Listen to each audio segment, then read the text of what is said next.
Hello good morning all, कैसे हैं आप। आज हम बात करेंगे सॉल्ट, सफ़ेद नमक या सफ़ेद सोना, मिट भी बोलते हैं मराठी में उसे। तो ये नमक जिसके लिए गांधी जी ने किया था मार्च, जिसको बोलते थे दांडी मार्च, ये नमक हमारे जीवन में क्या प्रभाव लाता है, इसके बारे में ये वीडियो में हमने बात करनी है। कितना नमक हमने खाना चाहिए, क्या होता है अगर हम बहुत ज़्यादा नमक खाते हैं या बहुत कम नमक खाते हैं, नमक का कितना रोल है, ये सब चीज़ें हम बात करेंगे ये वीडियो में। तो I am doctor Sonal Kolte, clinical dietitian, weight loss expert and homeopath. So salt अगर ना हो खाने में तो आप खाना नहीं खा सकते। लेकिन बहुत सारे ऐसे डिसीज़ है जहाँ पे डॉक्टर हमें बोलते हैं कि हमें सॉल्ट रिस्ट्रिक्ट करना है या हमें सॉल्ट का इंटेक या नमक का इंटेक हमारे खाने में बहुत कम करना है। तो ऐसी कौन सी चीज़ें हैं जिसे हम कट डाउन भी कर सकते हैं, सॉल्ट खा भी सकते हैं और सोडियम का जो हमारे शरीर में इंटेक बढ़ रहा है उसको भी मिनिमाइज कर सकते हैं। सो कितना होना चाहिए? सबसे पहले what is the quantity of salt? WHO ने रेकमेंड किया है सॉल्ट का intake daily is 5 gram. 5 gram salt आप दिन भर में आपके खाने में ले सकते हो। सो अगर आप सादा दाल रोटी सब्जी चावल खाना खा रहे हो तो उसमें आपका सॉल्ट सिर्फ सब्जी और दाल में जाता है। लेकिन आप अगर खा रहे हो दिन भर में chips, Kurkure, soya chunks, samosa, नमकीन, सो ये सब चीज़ों में से भी बहुत सारा सॉल्ट आप कंज्यूम कर लेते हो। इवन बेकरी प्रोडक्ट्स जो भी होते हैं उसमें भी सॉल्ट का इंटेक बहुत ज़्यादा होता है। सो 5 ग्राम अगर नॉर्मल है तो 5 ग्राम के ऊपर सॉल्ट आपको नहीं लेना है। सॉल्ट का कंजम्पशन अगर हमारे खाने में ज़्यादा होता है तो वो हर एक बॉडी पार्ट को, जैसे शुगर हमारे हर एक बॉडी पार्ट को ख़राब करना चालू कर देता है, वैसे ही नमक अगर ज़्यादा हमारे खाने में रहता है तो हार्ट पे, किडनी पे, लीवर पे, ब्रेन पे, इवन हमारे बोन्स पे, हमारे स्किन पे, हमारे लीवर पे भी उसके दुष्परिणाम हमें दिखने लग जाते हैं। जैसे कि हमारा जो एडल्ट लाइफ है, हाइपरटेंशन, ओबेसिटी और हाइपरग्लाइसेमिया होने के चांसेस भी बढ़ जाते हैं। चीज़ें कुकिंग करते वक्त हमें याद रखनी है, जैसे कि बहुत बार आटा का जो डो बनता है, यानी आटा जब हम गूंथते हैं तब हम नमक डालते हैं, तो रोटी में नमक डालने की बिल्कुल ज़रूरत नहीं है। रोटी वैसे भी सब्जी और दाल के साथ हम खाने वाले हैं, इसीलिए रोटी बनाते वक्त नमक बिल्कुल मत डालिए। राइस बनाते वक्त भी नमक की ज़रूरत नहीं है क्योंकि सब्जी और दाल में वैसे ही बहुत सारा नमक जा रहा है। इसीलिए जो चीज़ें बेसिक चीज़ें हैं जो ऑलरेडी नमक के साथ हम खाने वाले हैं उसको अवॉइड करने की कोशिश कीजिए। बहुत बार चीज़ों को एक्स्ट्रा सॉल्टी हम बना देते हैं और उसका जो बेसिक एरोमा है या बेसिक टेस्ट है वो चली जाती है। सो डेफिनेटली अगर आप ये करते हैं तो आपको बहुत बेनिफिट होगा। ये बहुत सालों तक ये चीज़ें आपको करनी पड़ेगी, तभी आपको इसका बेनिफिट मिलेगा।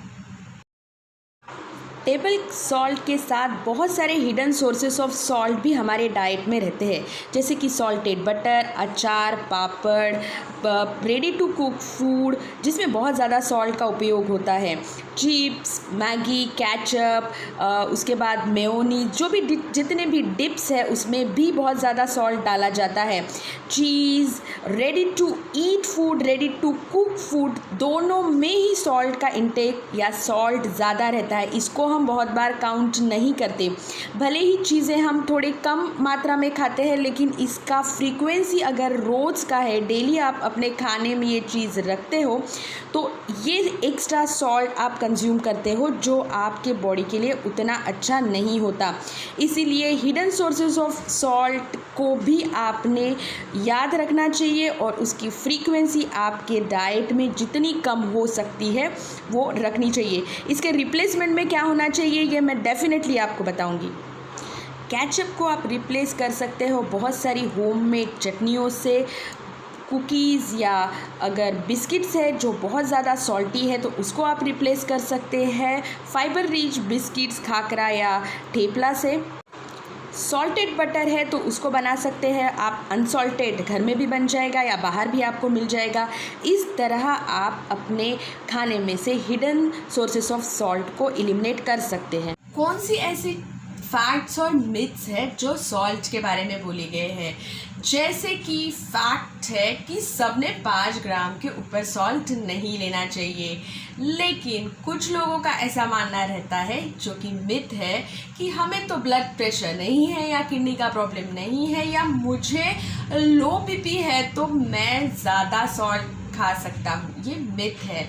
आप हमेशा 5 ग्राम के नीचे सॉल्ट खाने की कोशिश कीजिए। Salty products mostly packed food या टैन फूड में रहते हैं। जो कैन फूड आपको आप लाते हो, टिन्ड फूड आप जो लाते हो, या प्रिजर्वेटिव जो हम बहुत प्रिजर्व करने की कोशिश करते हैं, अचार या पापड़, इनमें भी सॉल्ट ज़्यादा रहता है।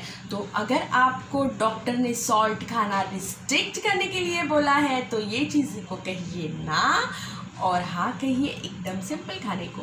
सो ऐसी कौन सी चीज़ें हैं जिसमें सॉल्ट अगर हमें रिस्ट्रिक्ट करने को बोला है तो हमारे फ्लेवरिंग एजेंट ये हो सकते हैं।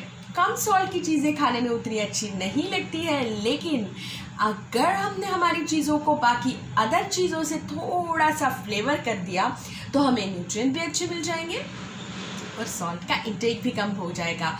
और ऐसी चीज़ें हैं जैसे कि लेमन, अगर नींबू आप डालते हो तो चीज़ों का स्वाद और डिशेस का स्वाद वैसे ही बढ़ जाता है। आम का पाउडर या आमचूर हम जिसे बोलते हैं, ये भी बहुत एनहांस करता है। इमली खट्टी होती है लेकिन बहुत अच्छी लगती है टेस्ट में। इवन माइक्रोग्रीन्स के कंसेप्ट अभी बहुत ज़्यादा चल रहे हैं। सो माइक्रोग्रीन्स में जो भी माइक्रोग्रीन आप उगाओगे, जैसे कि अगर मेथी दाना है तो थोड़ा सा बिटर और कड़वा टेस्ट जैसा मेथी दाना रहता है वैसे ही टेस्ट आपको मिलेगा। Chilli powder, paprika, oregano, mix herb, lots of pudina भी आपके बहुत सारे डिशेस को बहुत फ्लेवर्ड बना सकता है अगर आप सॉल्ट इंटेक कम कर रहे हो तो। बहुत छोटी छोटी चीज़ें हैं लेकिन ये ज़रूर आपके काम में आएगी। बटर मिल्क है या लेमन वाटर है या कोकम वाटर है या जूसेस है या जो भी ड्रिंक्स आप पी रहे हो, डिटॉक्स वाटर है या कोकम शरबत है या शुगर केन जूस है या जो भी हो, उसमें थोड़ा सॉल्ट डलता है। बटर मिल्क में भी बहुत बार लोग डालते हैं, लेकिन अगर उसको थोड़ा स्पाइस के साथ आप बना लो, जैसे कि पुदीना आप डाल दो, धनिया आप डाल दो, हरी मिर्ची आप डाल दो, जीरा मिर्च डाल दो, तो डेफिनेटली आपका बटर मिल्क बहुत टेस्टी बनेगा और उसमें सॉल्ट की ज़रूरत आपको नहीं लगेगी। इवन प्लेन बटर मिल्क वैसे ही थोड़ा सा सॉल्टी रहता है। सो बटर मिल्क बिना सॉल्ट के बहुत अच्छा लगता है।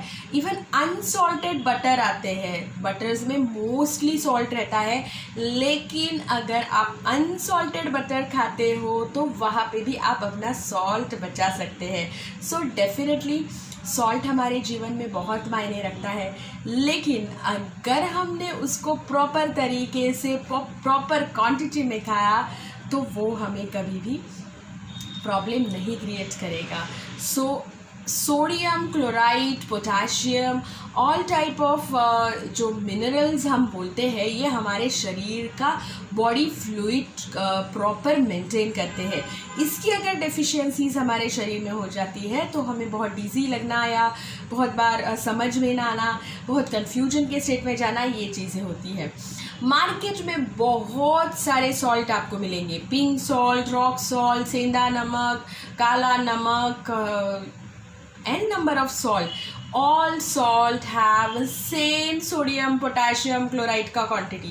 कुछ salts is made up of जैसे सी सॉल्ट हम मोस्टली हमको मिलता है, उसको हम आयोडाइज करते हैं क्योंकि that is fortification of the iodine का सॉल्ट के साथ, क्योंकि सॉल्ट हम रोज़ खाने वाली चीज़ है और बहुत सारे एरियाज़ में हमारे यहाँ पे आयोडीन डेफिशिएंसी हो जाती है और उस वजह से हाइपोथायरॉयडिज्म हो जाता है. सो टू डिक्रीज द पोर्शन और हाइपोथायरॉइड कम होना चाहिए, इसलिए सरकार ने आयोडाइज नमक लेना चाहिए ऐसा, या आयोडाइज नमक को ही बेचना चालू कर दिया. उस वजह से आयोडीन डेफिशिएंसी इंस्टेंटली कम हो गई. बहुत जगह लाइक मैं जहाँ से बिलोंग करती हूँ वहाँ पे आयोडीन की कोई भी डेफिशिएंसी नहीं है. सो सॉइल में से या बहुत सारे जो गेहूँ दाल चावल में से मुझे आयोडीन मिल जाता है. Rock salts are not iodised नहीं रहते हैं, बट सोडियम, अगर सोडियम वाला सॉल्ट नहीं है, लो सोडियम सॉल्ट आप ले रहे हैं, तो पोटेशियम वाला salt you are taking. So both potassium and sodium हमको एक्स्ट्रा क्वांटिटी में नहीं चाहिए, क्योंकि अगर आपके शरीर में बहुत सारे क्लॉट्स हो रहे हैं और आपको बहुत सारे किडनी के प्रॉब्लम हैं, आपको बीपी आपका बढ़ा हुआ है, आपको कार्डियक रिलेटेड प्रॉब्लम है, तो आपको पोटेशियम सोडियम क्लोराइड को एक बैलेंस रूप में रखना पड़ेगा.